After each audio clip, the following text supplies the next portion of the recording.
la rapidité pour assembler un cadre en profilé alu.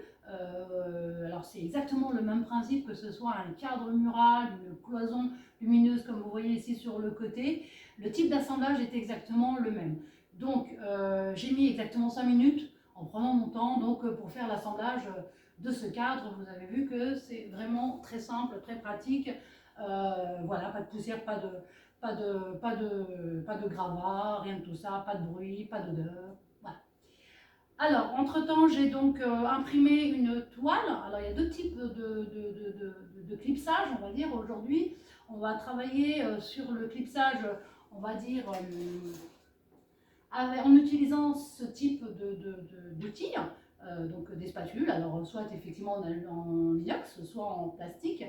Alors, la plastique, elle va servir surtout quand on est sur des imprimés qui sont avec des encres un petit peu délicates, donc on utilisera celle-ci, surtout quand on a des aplats de noir par exemple, on risque d'égratigner un peu la toile, donc on utilise un peu les deux. Alors j'utilise principalement celle-ci.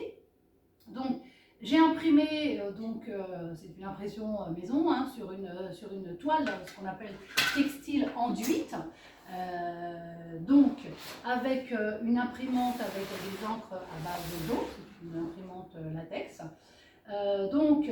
Au niveau de la dimension, mon cadre fait un format visible de 1,50 m par 2 m. Donc quand j'imprime les visuels, hein, je rappelle que les visuels sont des visuels personnels, tout ça c'est sur base d'impression de photos de votre choix. Donc je vérifie la qualité de votre visuel et ensuite je vous dis effectivement si la qualité est suffisante ou pas, ou s'il y a des choses à retoucher. En l'occurrence, donc là c'est un exemple parce que j'ai un salon à faire, donc j'ai vite imprimé quelque chose, mais le principe est exactement le même. J'imprime avec un format, avec ce qu'on appelle du fond perdu, de manière à ne pas être trop juste au niveau du clipsage que je vais réaliser. Et je mets des repères de coupe, alors comme son nom l'indique, hein, pour couper, et surtout pour nous aider à positionner et rester droit sur les cadres. Donc, il y a effectivement un autre principe qui est beaucoup plus simple, mais pour cette première vidéo, deuxième, je souhaitais vous montrer cette méthode, sachant que c'est une méthode pour laquelle je fais des ateliers ici au showroom. J'ai un atelier dans lequel je propose de pouvoir vous faire la main sur cette méthode de clipsage. Voilà. Donc, n'hésitez pas. Alors, je déroule ma toile, voilà, sur laquelle je disais, j'ai pris soin donc, de mettre de la matière supplémentaire, et ces traits de coupe ou repères vont me permettre donc du coup de bien me positionner et de rester droit. Voilà. Donc, j'ai mis un peu plus de matière. Alors, c'est très sportif, mais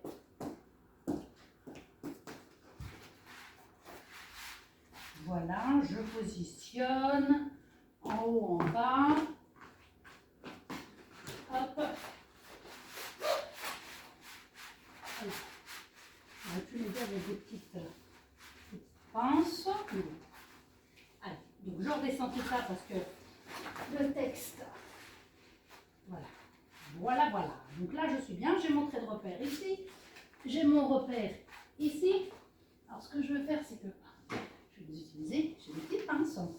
Donc, en évitant de, bien évidemment, gratiner la toile, hein, c'est juste pour la tenir, hein, pour ne pas qu'elle glisse, parce que vous avez bien vu qu'elle se sauvait un petit peu. Voilà. Donc, voilà, je positionne. Hop. Aïe. Voilà. Donc,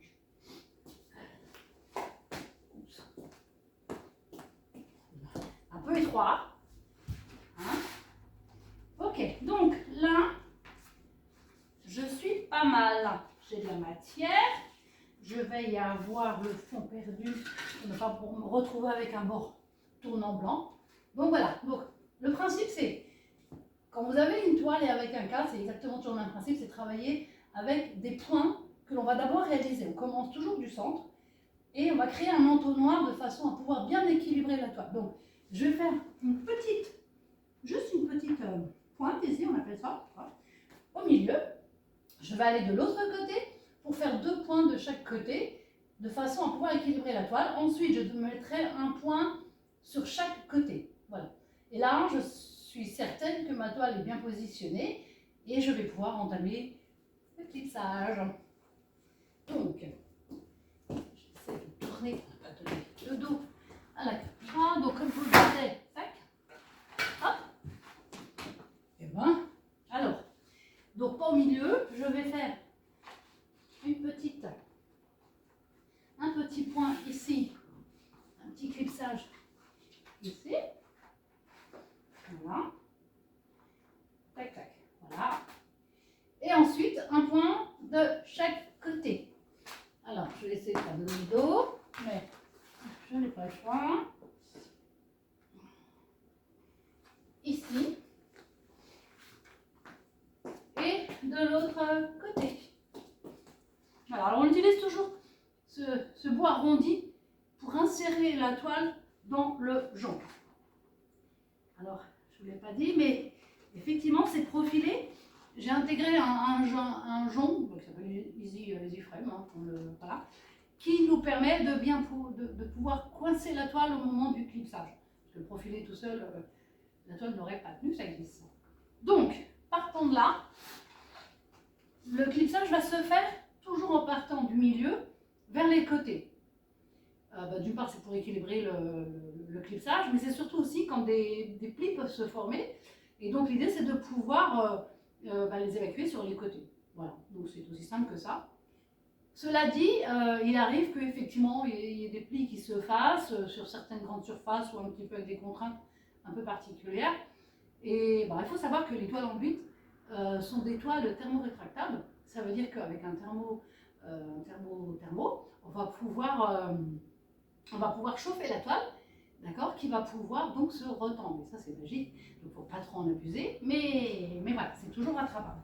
Donc je pars du milieu et j'utilise donc tout l'arrondi de ma spatule sans utiliser la pointe pour éviter effectivement de trouer la toile. La pointe, elle servira à ce qu'on appelle fermer les angles, tout simplement. Voilà. C'est juste une technique à connaître d'utilisation de la spatule pour pouvoir réaliser ce type de projet qui, une fois de plus, je vous le disais, est très facile d'application, rapide, propre.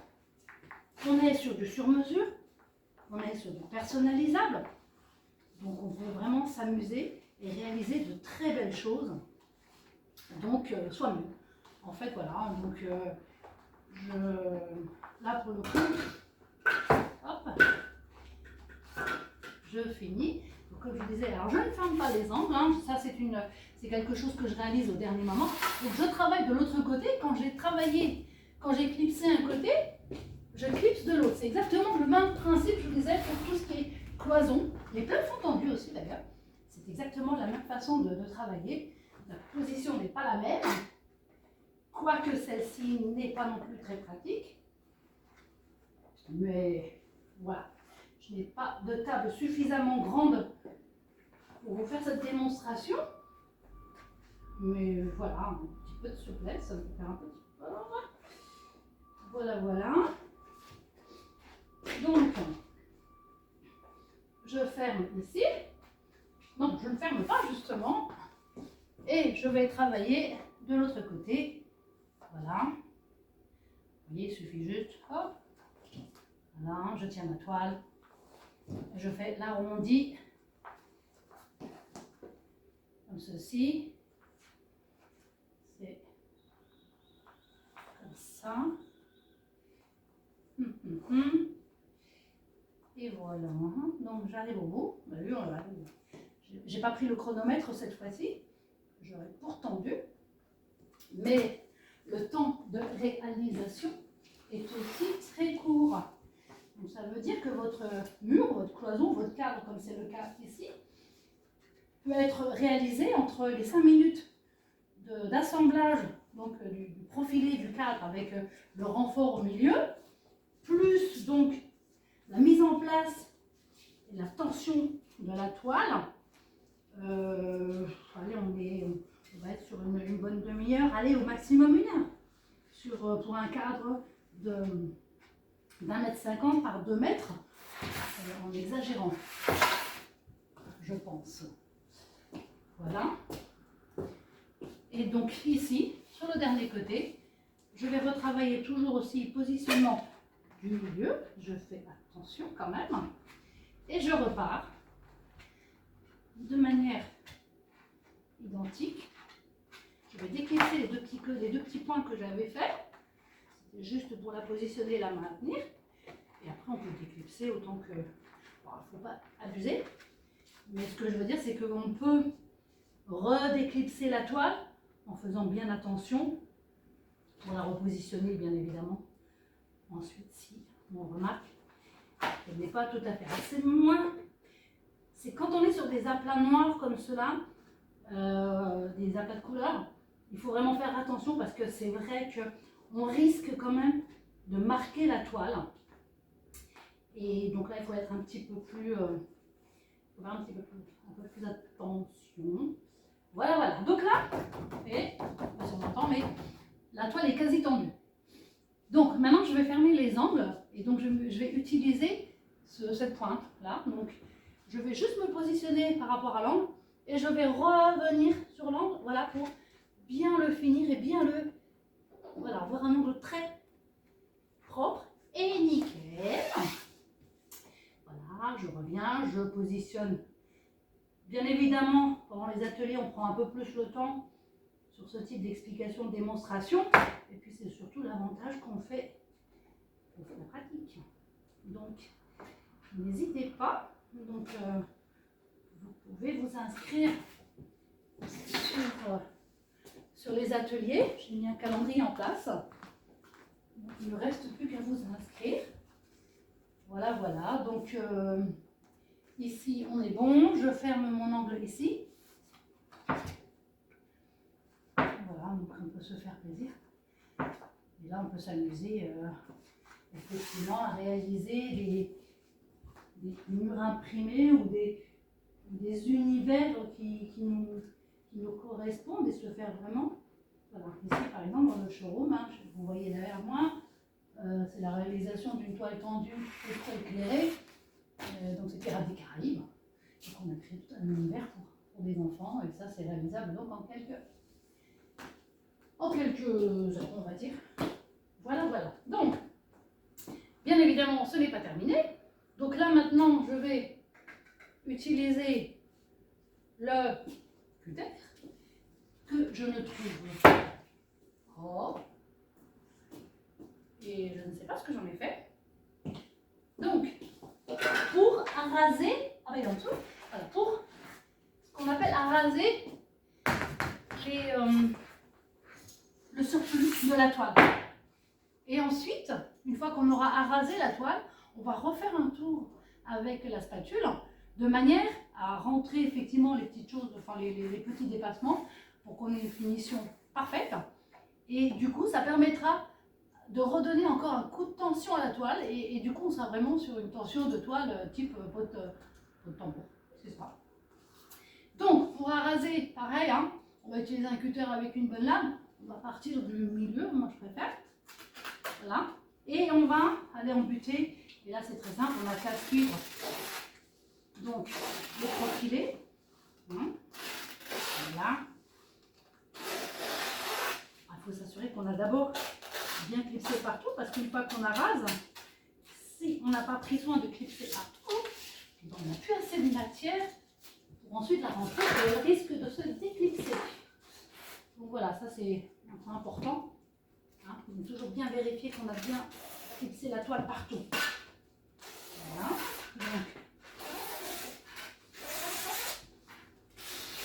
Donc, très simple. Voilà.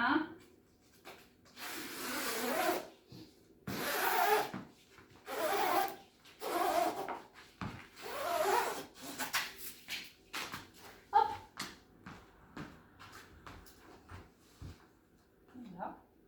Donc comme je l'expliquais, ensuite Ensuite, je vais faire ce qu'on appelle du bourrage.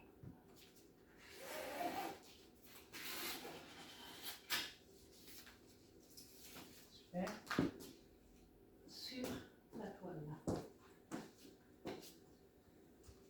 Ok.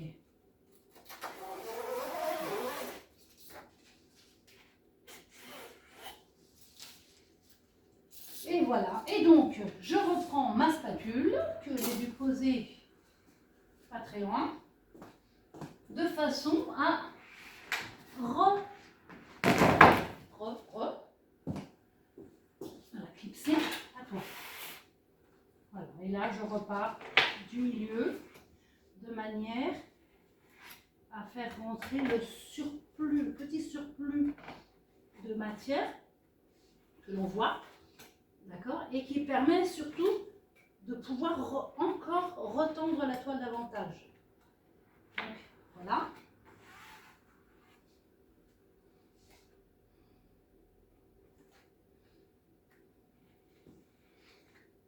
Donc, alors des fois j'utilise deux mains, c'est une question de confort, hein, mais il n'y a pas de raison, avec une seule main, ça se fait très facilement. Voilà, donc pareil, hein, j'insiste sur les angles, voilà, ici j'ai tout fini. Je repars du milieu de ce côté-là. Hop. Voilà, voilà. Vous voyez. Donc, je ne sais pas, j'aurais dû effectivement prendre l'heure à laquelle j'ai commencé. Mais de toute façon, quand je revisionnerai la vidéo, je pourrais le rajouter. Je pense que voilà, on aura le temps réel de réalisation. Je ferai un petit rappel sur la vidéo. Voilà. Et là, je continue, j'arrase. Donc il existe plusieurs types de profilés en fait. Hein. Voilà, là on est sur du profilé 3 cm d'épaisseur. On a différentes épaisseurs et qui vont jouer en fonction de la taille du cadre ou de la cloison. Bien évidemment, plus la cloison est grande et plus ça nécessitera donc des profilés plus épais et donc plus épais et davantage de renfort intermédiaire. Hein. Alors vous avez vu, j'ai mis un renfort pour une cloison ou un cadre plus grand. On va utiliser des renforts supplémentaires. Donc voilà. Et pour des cloisons lumineuses, on a besoin d'avoir un minimum de recul. Donc on va utiliser des profilés qui font 8 cm 5, parfois 100, parfois 120, en fonction de la dimension donc de la cloison lumineuse et du rendu que l'on souhaite avoir. Parce que sinon, on a le risque, si la toile est trop proche des points lumineux, des modules de LED, eh ben on risque de voir des points lumineux, ce qui n'est pas forcément très joli. Voilà, donc, mais sinon le principe reste exactement le même. Hein. La seule différence, c'est que le profilé sera plus épais, comme je viens de vous l'expliquer. Et puis voilà. Hein, là, je suis. Hop, je repars de nouveau toujours du milieu. Voilà, et là, la tension, elle se fait vraiment quoi. On sent vraiment que la toile se tend. Chaque fois qu'on rajoute un tour de spatule, comme ça, pas de tension. Hop, voilà, je fais une petite. Voilà. Alors, un peu de nuit, je vois plus grand-chose. Mais c'est très bien comme ça. Ah ah ah. Voilà. On arrive au bout. J'arrive au bout. Et vous avez compris hein, depuis le début, peut-être que vous avez décroché entre temps. Mais voilà, on se rend compte que le rendu est parfait, simple. Je vous disais encore, il y a d'autres techniques, une autre technique qu'on verra lors de la prochaine vidéo, qui est beaucoup plus simple, c'est sûr.